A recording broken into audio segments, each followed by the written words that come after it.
Баршаңызға қайырлы күн, сіздермен Гаухар. Бүгін біз үй жағдайында буфеттерде сатылатын, қамыры жұмсақ болып шығатын осындай мини пиццаларды жасайтын боламыз. Видеоны міндетті түрде соңына дейін қараймыз. Алдымен пиццаның қамырын жасаймыз. Ол үшін жылы су керек. Оған аштықыны, қантты, тұзды қосып, барлығын қасықтың көмегімен осылай бір келкі етіп араластырамыз. Келесі кезекте кез келген пайыздағы сары май керек. Сары майдың орнына сұйық майды да қоссаңыздар болады. Ұнды бірден салмаймыз.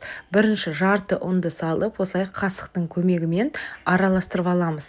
Бізде маса қоюланғаннан кейін енді қалған қамырды, яғни қалған ұнды саламыз. Қасықтың көмегімен осылай араластырып аламыз. Одан кейін қолыңызбен жұмсақ қамыр илейтін боламыз.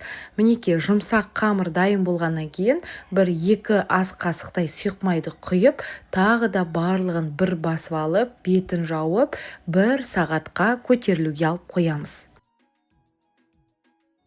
Видеоның описание бөліміне барлық құрамдарын жазып қалдырамын.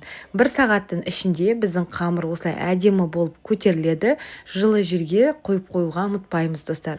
Одан кейін ұнды сеуіп, бірінші қамырды осылай бір басып аламыз. Одан кейін көз мөлшерінде бірнеше бөліктерге бөлеміз.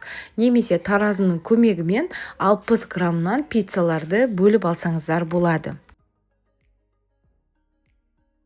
Ал енді пиццаларыңыз дөп-дөңгелек болып шығу үшін осылай оқтаудың көмегімен жіңішкелетіп бірінші жайып аламыз. Одан кейін видеодағыдай әдемілетіп барлық жерін осылай түйеміз, достар. Сонымен қатар YouTube каналыма да тіркелуді ұмытпаймыз. Аптасына 3 рет каналымда жаңа рецепт шығып отырады. Ал егерде қоңыраушаны белгісін басып қойсаңыз, қандай да бір жаңа рецепт шығып жатса, сізге бірден хабарлама келеді. Мінекей пиццаны осылай түйгеннен кейін енді түйген жағын астына қаратамыз да бетін жауып 10-15 минутқа көтерілуге алып қоямыз. 10-15 минуттан кейін пицца осылай әдемі болып көтеріледі. Салмасын енді қалағанша жасауға болады. Кетчуп пен майонезді араластырып қоссаңыз да болады. Мен бірақта кетчуптың өзін ғана жақтым. Және де енді қасықтың көмегімен барлығын осылай жағып шығамыз. Сыртына да жақсаңыздар болады. Сол кезде пицца піскен кезде қазір сырты да қып-қызыл болып пісетін болады.